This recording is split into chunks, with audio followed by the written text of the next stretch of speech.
Assalamualaikum warahmatullahi wabarakatuh. Halo semuanya, perkenalkan nama aku Elena Pradita.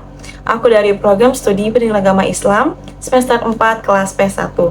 Nah, video kali ini adalah video tugas akhir dari mata kuliah studi naskah pendidikan agama Islam. Nah, di video kali ini aku akan menjelaskan kembali isi dari kitab Adabul Alim wa Muta'alim karya Imam Syekh Muhammad Hasyim Asy'ari. Nah, kalau di video sebelumnya aku membahas tentang bab pertama atau babul awal, di video kali ini aku akan membahas tentang bab ketujuh atau bab sabi, yaitu adalah judulnya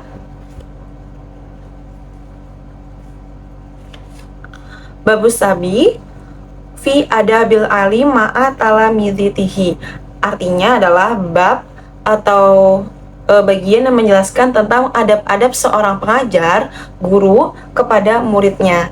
Nah, di bab ini dibagi menjadi 14. Jadi wafihi arba'ata asyara naw'an minal adabi, itu artinya ada 14 macam. Jadi di sini ada dijelaskan ada 14 macam adab seorang guru kepada muridnya. Nah, tapi di video kali ini aku akan membahas tengahnya, yaitu aku akan membahas 7 adab seorang guru kepada muridnya. Oke, kita akan mulai membaca kitab Adabul Alim bab ke-7. Ini buku teman-teman. Oke, bismillahirrahmanirrahim.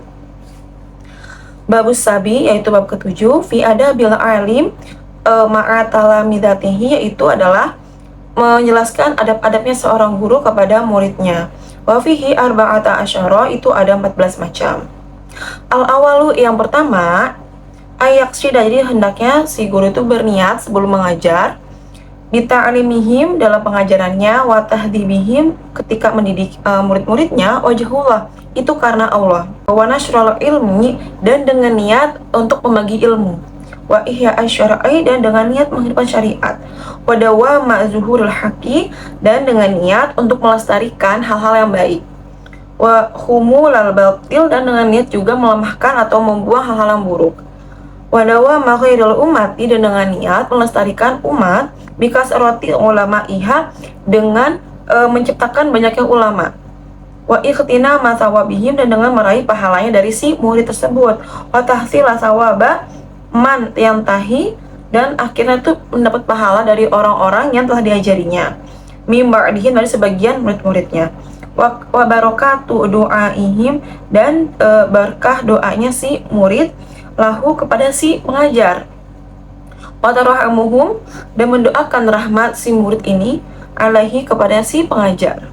Nah, jadi yang pertama itu singkatnya adalah adab seorang guru kepada muridnya. Pertama, ketika dia mengajar, mendidik itu tujuannya satu, yaitu karena Allah, dan lalu niatnya juga untuk membagi ilmu dan untuk memberi kemaslahatan, kebaikan kepada masyarakat tersebut, sampai nantinya ketika dia sudah mengajar, kan dia akhirnya dia menciptakan para ulama, dia menciptakan para orang-orang yang pintar, yang ahli di bidang itu, sehingga orang-orang yang ulama yang dia yang sudah jadi ulama yang diajari ini nanti punya murid-murid lagi.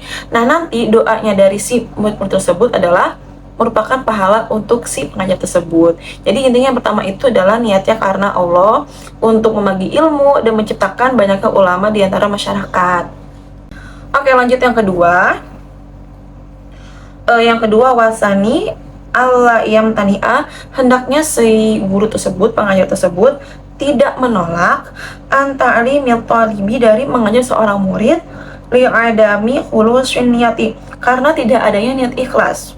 Fa inna husnan niyati marjuhun bibarokati, karena maka sesungguhnya niat yang baik itu nanti akan diharapkan bibarokati, dengan berkahan ilmu. Nah, jadi kalau yang kedua ini intinya si guru ini, adab yang kedua adalah guru tidak boleh menolak untuk mengajari murid walaupun si murid tersebut itu ketika mau belajar itu nggak ikhlas gitu. Jadi apapun niat si murid untuk belajar, guru tetap harus ikhlas mengajarinya, karena nanti keikhlasan si murid tersebut itu akan berjalan seiring pembelajaran.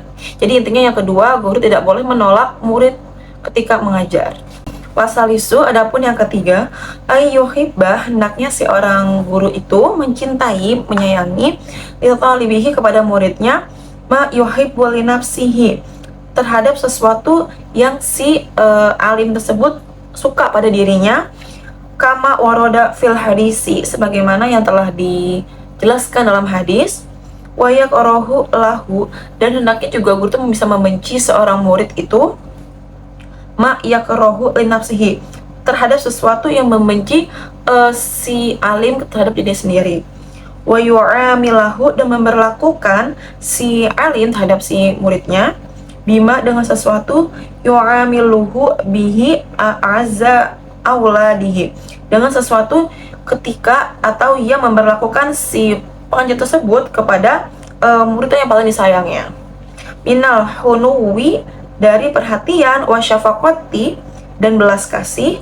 alaihi, atasnya si murid, wal ihsani, dan berbuat baik, ilaihi, kepada si murid, wasabari, dan sabar, ala jafahi, atas kenakalannya si murid, wa ala ma waqa'a minhu, dan atas sesuatu yang terjadi minhu, kepada dari si murid, min naqasrin, dari kekurangan, la yakadu yakhlu al insanu anhu, yang tidak dekat dari sifat manusia, wasu'i adabin, dan buruk tata krama.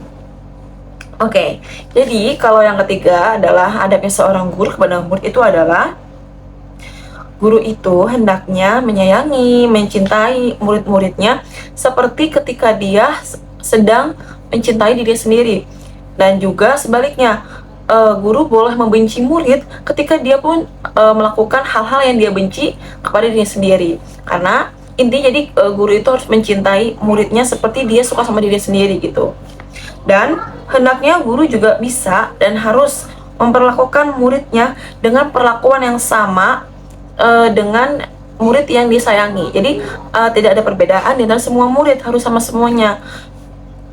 Dan juga gurunya harus mempunyai rasa perhatian, kasih sayang, dan berbuat baik kepadanya. Lalu juga guru harus sabar. Di sini kan dijelaskan wasabari ala jafahu, dan guru tuh harus sabar atas kenakalan si murid. Juga wa ala waqa'a minhu min naqsin, dan juga atas kekurangan si murid, karena sifat kekurangan itu nggak jauh dari manusia. Intinya yang ketiga itu guru harus menyayangi si murid seperti seolah-olah dia mencintai diri sendiri, dan kebalikannya. Dan juga guru harus sabar, harus punya rasa perhatian, kasih sayang kepada si murid walaupun dia nakal. Oke, sekarang yang keempat, warobi'u, yang keempat, ayam saha, hendaknya si pengajar itu bermurah hati, lahu, kepada si thalib, bisuhu latil ilqoi, dengan cara menyampaikan yang mudah, fita alimihi, dalam pembelajarannya, wa husnit talaffuzi, dan bagusnya pelafalan, fi tafhimihi, dalam memahamkan si murid, la siyama, apalagi izakana ahlan, ada seorang murid yang ahli, lidzalika, pada hal itu, li husni adabihi, karena bagusnya adab, wa jawdati talabihi, dan bagusnya cari ilmu, wa hirsihi ala dhabati al-fawaidi, dan semangatnya si murid itu atas mengumpulkan faidah-faidah, wa hifzi an-nawadiri, dan menghafalkan masalah-masalah yang langka. Wala yadahiru, dan tidak boleh si guru itu menyembunyikan anhu, dari si murid, min anwa'il ulum, dari berbagai ilmu, ma, kepada sesuatu, yas'aluhu, dan menanyakan si murid kepada si guru, wa huwa ahlun, padahal si guru itu tahu atau ahli, lahu, kepada si ilmu, di anadzalika, karena sesungguhnya tadi menyembunyikan ilmu itu adalah rubbama yuhaishu al-sadara, terkadang bisa membuat hati kita jadi resah, wa yunafiru al-qalba, dan membuat hati menjadi kesal, wa yuwarithu al-wahsyata, dan membuat hati menjadi gelisah. Nah, jadi yang keempat, adab seorang guru kepada murid itu adalah kita harus bermurah hati kepada murid dengan cara ketika kita menyampaikan ilmu di kelas atau dalam suatu majelis ilmu, kita harus menggunakan pelafalan yang bagus dan juga cara pemahaman yang mudah agar si anak-anak murid tersebut gampang atau mudah untuk memahami ilmu yang kita sampaikan. Jangan mempersulit bahasa kita gitu. Kita harus menyesuaikan. Kalau anak umur segini, ya berarti cara nyampainya begini. Kalau udah dewasa, cara penyampaiannya biasa agak-agak lebih sulit gitu. Jadi harus disesuaikan. Jangan anak-anak kecil kita pakai bahasa yang dewasa. Itu karena membuat anak tidak mudah mengerti. Lalu selanjutnya disampaikan guru tidak boleh menyembunyikan ilmu kepada muridnya. Jadi ketika si murid bertanya dan kita tahu jawabannya karena kita ahli, kita tidak boleh menyembunyikan jawabannya karena itu bisa membuat hati si murid menjadi kesal, gelisah karena nggak tahu jawabannya, padahal kita tahu jawabannya. Jadi intinya yang keempat adalah kita harus memakai bahasa yang mudah dimengerti, pelafalan yang bagus, dan juga tidak boleh menyembunyikan ilmu yang kita tahu kepada murid-murid kita. Oke, sekarang yang kelima, wal khamisu, adapun yang kelima, ayah riso, hendaklah seorang guru itu semangat ala ta'limihi ketika dalam pembelajarannya, wa tafhimihi, dan memahamkan si murid, bibazli ajudihi, dengan mencurahkan kekuatannya, wa takribil makna, dan memudahkan maknanya, min ghairi iktsarin, tanpa memperpanjang, layah tamiluhu, yang sehingga tidak mampu si murid itu adhnuhu, pemikirannya, au bastin, atau melebar, la yutbituhu, yang tidak bisa membatasi atau menjangkau si murid tersebut, hifzu, kepada hafalannya. Oke, jadi intinya yang kelima ini adab seorang guru kepada murid adalah ketika dalam pembelajaran, guru itu hendaknya mencurahkan semua kekuatannya dalam mengajar. Jadi guru tuh harus semangat, karena ketika gurunya semangat, anak-anak pun akan semangat. Jadi guru tuh harus punya power sebagai guru. Lalu juga disarankan ketika kita mengajar, kita harus menggunakan bahasa atau kalimat yang sangat mudah dipahami si murid. Jadi jangan bertele-tele, jangan pembahasannya kemana-mana. Jadi to the point, singkat, padat, dan jelas, sehingga murid itu gampang untuk paham apa yang kita sampaikan gitu. Karena ketika kita ngomongnya kemana-mana, anak-anak itu akan bingung. Jadi intinya yang kelima adalah pertama, guru harus punya semangat yang bagus, dan guru harus punya kalimat atau bahasa yang lebih mudah dipahami oleh si murid. Oke, lanjut selanjutnya, wasarisu, adapun yang keenam, ayat lubah, hendaknya si pengajar itu meminta minatolabi kepada si murid-murid fi ba'dil awqati, dalam sebagian waktunya, i'adatal al-mahfuzati, terhadap mengulangi beberapa hafalan, wayamtahina, dan menguji si pengajar itu dobatohum, terhadap kekuatan hafalannya si murid. 5. Pada sesuatu qaddama, yang menyuguhkan siapa si murid lahum, kepada si murid, minal qawaidi, dan dari beberapa kaidah, al muhimmati, yang penting, wal masaili, dan masalah-masalah, al gharibati, yang aneh, wa yahtabiruhum, dan menguji si pengajar kepada si murid, bimasailah, dengan masalah-masalah, yubna atau tubna, yang dibangun apa masail ala asli, atas kaidah asal, qarrarahu, yang telah menetapkan siapa si pengajar kepada si asal, au dalil, atau dalil, dzakarahu, yang telah disebutkan kepada si dalil tersebut. Jadi yang keenam itu intinya adalah guru selain sebagai penyampaikan ilmu, guru juga harus membuat evaluasi kepada si murid-murid. Dengan apa? Yaitu dengan menguji kembali apa yang telah dihafal si murid, apa yang telah dipahami oleh si murid. Itu dengan mengetes kembali hafalan sampai mana, hafalannya sekuat apa, lalu juga membuat soal-soal atau ujian pertanyaan yang menggali pemahaman si murid tersebut. Itu dengan menghubungkan dengan hal-hal dalil-dalil yang telah diajarkan dari guru kepada si murid tersebut.